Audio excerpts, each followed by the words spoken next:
Rangkuman informasi pilihan dari berbagai kabupaten dan kota di Jawa Timur segera hadir dalam Buletin Jawa Timur. Buletin Jawa Timur.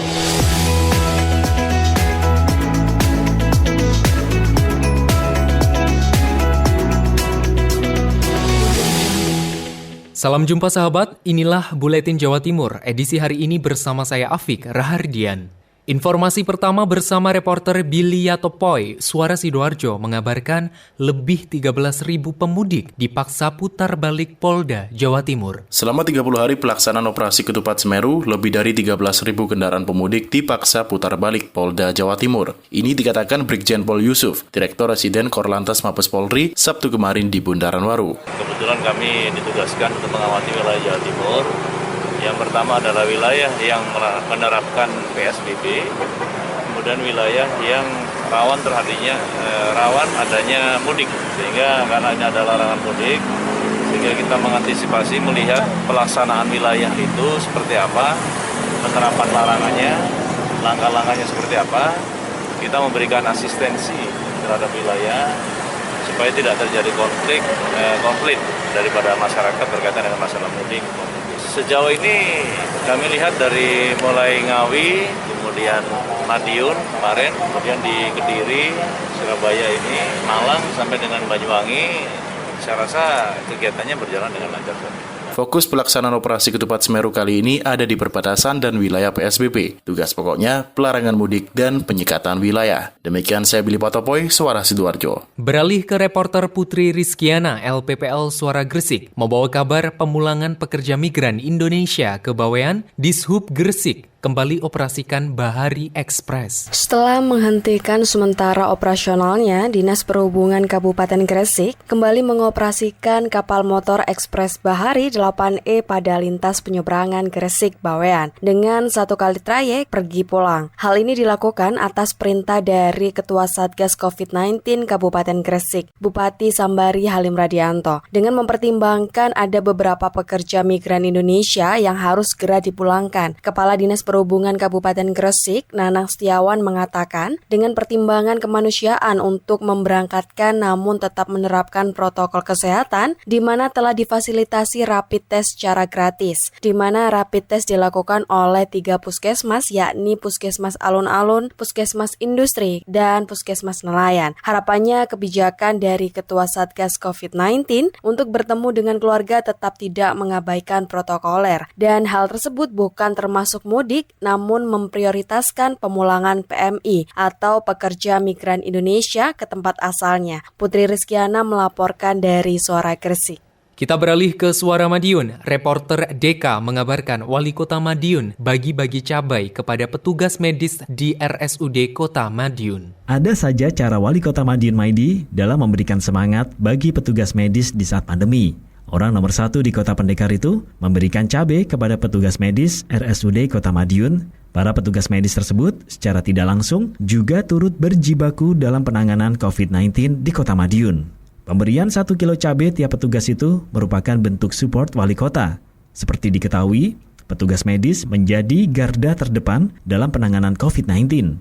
RSUD Kota Madiun memang bukan rumah sakit rujukan penanganan COVID-19. Namun, tim turut berjibaku dalam penanganan mereka yang berstatus orang dengan resiko hingga orang tanpa gejala. Selain para medis, cabai merah juga diberikan kepada sejumlah aparatur sipil negara atau ASN lingkup Pemkot Madiun, terutama ibu-ibu dan pesuruh. Wali Kota menyebut terdapat 10 ton cabai dari 4 hektar lahan di aset PDAM Kota Madiun. Selain itu terdapat jenis cabai rawit dan hijau selain cabai merah yang dibagikan tersebut, dan juga terdapat terong serta tomat. Rencananya 2 sayuran itu juga akan dibagikan setelah panen nanti. Saya Deka, Suara Madiun.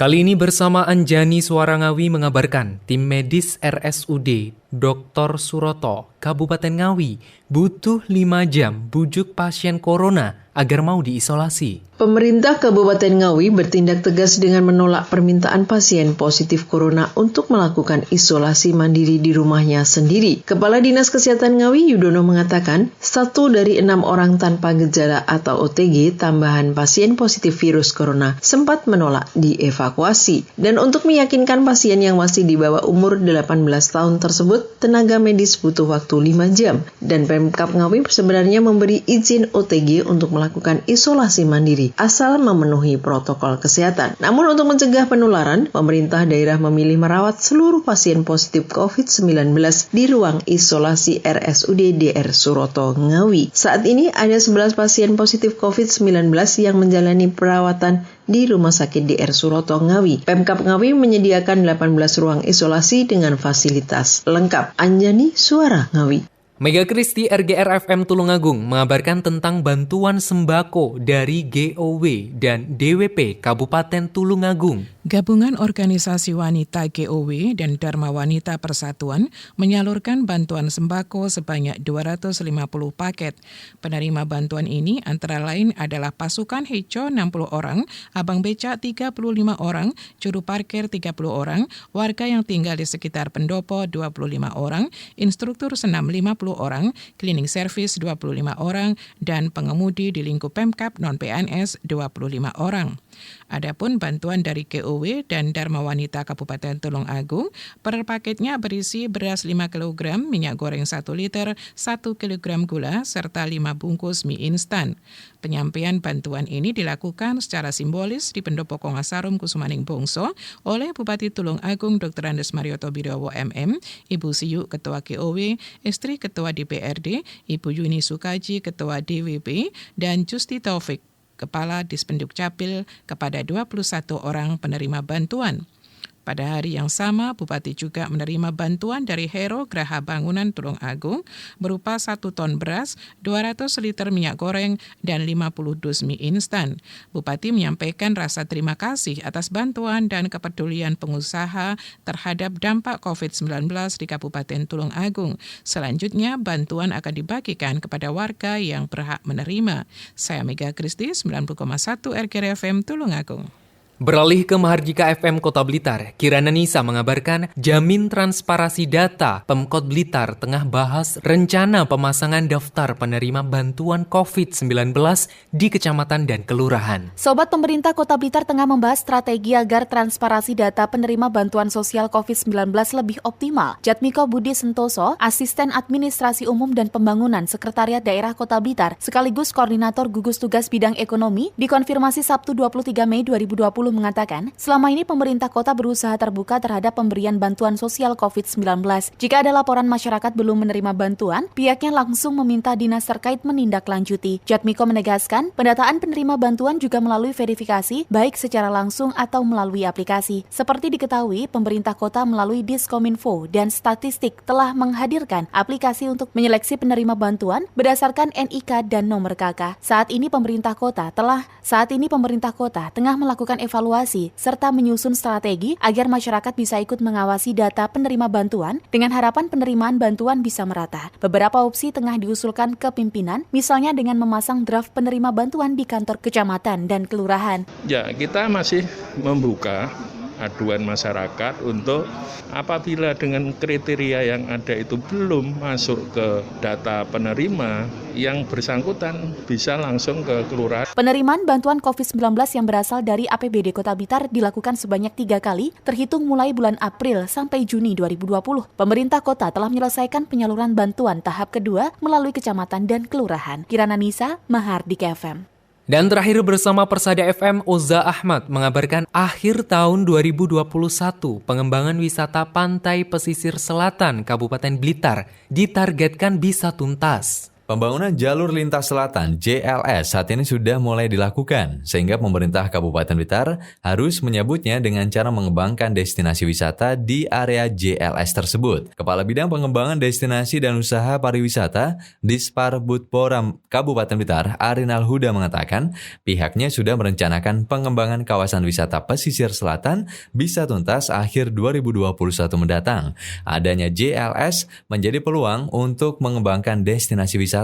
Satu di antaranya wisata pantai, yang menjelaskan dari 41 pantai yang ada di wilayah pesisir selatan, 5 di antaranya sudah dikelola dan dikembangkan dengan baik, yakni Pantai Serang, Tambarjo, Gayasan, Jolo Sutro, dan Pasir Putih. Sementara, pantai lainnya juga memiliki potensi yang besar untuk bisa dikembangkan. Pemerintah merencanakan tahun ini kan sampai tahun 2021 kan pengembangan kawasan wisata pesisir pantai selatan, khususnya aksesibilitas yaitu jalur lintas selatan.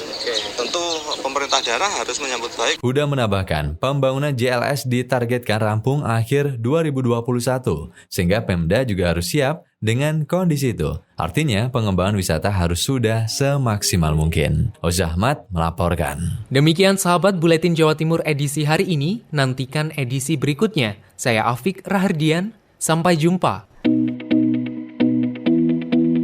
Rangkuman informasi pilihan dari berbagai kabupaten dan kota di Jawa Timur baru saja sahabat dengarkan dalam Buletin Jawa Timur. Buletin Jawa Timur. Buletin Jawa Timur bisa sahabat dengarkan Senin sampai Jumat jam 8 pagi dan 4 sore.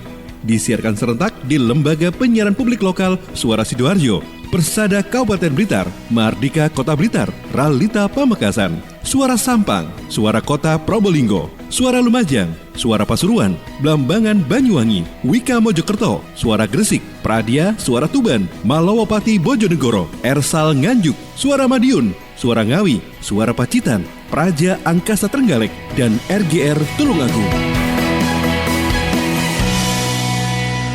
Persembahan dari Asosiasi Lembaga Penyiaran Publik Lokal Jawa Timur.